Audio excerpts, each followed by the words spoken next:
কোষ প্রাচীর জিনিসটা খুবই ইম্পর্টেন্ট। কোষ প্রাচীর, কোষঝিল্লি বা অন্যান্য কোষীয় অনেক অঙ্গাণু আছে। বিশেষত কোষ প্রাচীর খুবই স্পেশাল একটা অর্গানেল বা হচ্ছে কোষীয় অঙ্গাণু।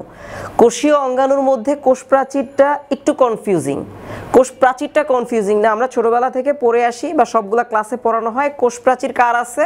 কোষ প্রাচীর উদ্ভিদের কোষ প্রাচীর আছে, প্রাণীর কোষ প্রাচীর নাই।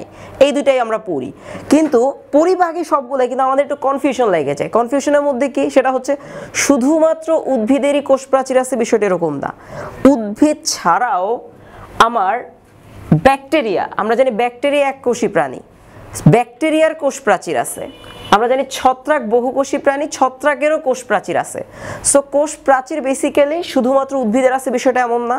কোষ প্রাচীর উদ্ভিদের আছে, মানে গাছের আছে, আমার ব্যাকটেরিয়ার আছে এবং হচ্ছে আমার ছত্রাকের আছে। ইস্যু হচ্ছে কোষ প্রাচীরের উপাদানগুলা কি কি আছে। কোষ প্রাচীরের মধ্যে বিভিন্ন ধরনের উপাদান আছে।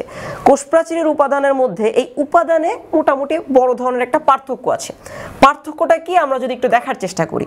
ওকে, পার্থক্যটা হচ্ছে গাছের বা উদ্ভিদের কোষ প্রাচীরে টোটাল 5টা উপাদান আমরা মনে রাখবো। সেটা কি?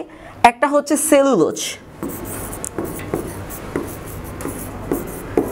একটা হচ্ছে সেলুলোজ, উদ্ভিদের কোষ প্রাচীরের অন্যতম উপাদান।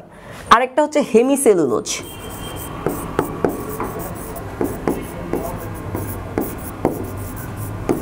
ওকে। আরেকটা হচ্ছে লিগনিন, আরেকটা পেকটিন এবং আরেকটা হচ্ছে সুবেরিন। তিনটা, একটা হচ্ছে লিগনিন, একটা হচ্ছে পেকটিন এবং হচ্ছে সুবেরিন। এই টোটাল 5টা উপাদান উদ্ভিদের কোষ প্রাচীরে আছে। আমি আরেকবার রিপিট করতেছি, সেলুলোজ, হেমিসেলুলোজ, লিগনিন, পেকটিন এবং সুবেরিন, 5টা উপাদান উদ্ভিদের কোষ প্রাচীর আছে।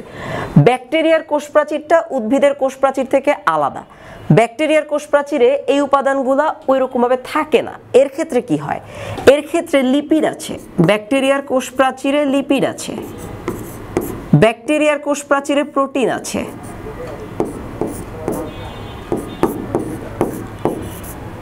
ব্যাকটেরিয়ার কোষ প্রাচীরে পলিস্যাকারাইড আছে। সো ওই যে উপাদানগুলো হচ্ছে আমার উদ্ভিদের কোষ প্রাচীর আছে, সেগুলা ব্যাকটেরিয়ার কোষ প্রাচীরে ইউজুয়ালি থাকে না। মোস্ট ইম্পর্টেন্টলি হচ্ছে ছত্রাকের কোষ প্রাচীর। ছত্রাকের কোষ প্রাচীরের মূল গাঠনিক উপাদান হচ্ছে কাইটিন। সো এই পুরো স্লাইডটা তোমরা যদি ভালো করে খেয়াল করো, খুবই ইম্পর্টেন্ট। একই স্লাইডের মধ্যে আমাদের প্রত্যেকটার উপাদান খুব সুন্দর করে দেয়া আছে। উদ্ভিদের কোষ প্রাচীরে কি কি আছে, ব্যাকটেরিয়ার কোষ প্রাচীরে কি কি আছে এবং ছত্রাকের কোষ প্রাচীরে কি কি আছে। সো এই প্রশ্নটা এসএসসির জন্য খুব কনফিউজিং। এসএসসিতে আছে, আমার ইন্টারমিডিয়েটে অ্যাডমিশন পর্যন্ত খুবই ইম্পর্টেন্ট এবং ফাইনালি এটা চাকরি পরীক্ষার জন্য ইম্পর্টেন্ট। সামনে 49 বিসিএস, 49 বিসিএস এর আশা করি 1 মার্ক কমন পড়ে যাবে। মোটামুটি 99.99% যে এইটুক থেকে একটা প্রশ্ন আসার সম্ভাবনা খুব বেশি। ধন্যবাদ সকলকে।